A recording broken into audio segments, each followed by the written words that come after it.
सुप्रभातं सर्वेभ्यः। आदौ अहं सर्वान् आदरपूर्वकं नमस्करोमि।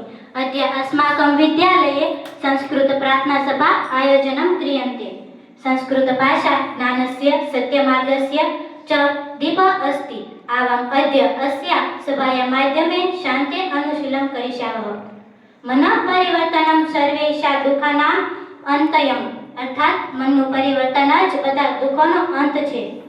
प्रार्थना समापनं कृत्वा जाह्नवी भगिनी धूनं प्रस्तुतुम् आवेतुम् इच्छामि। मधुरं वदनं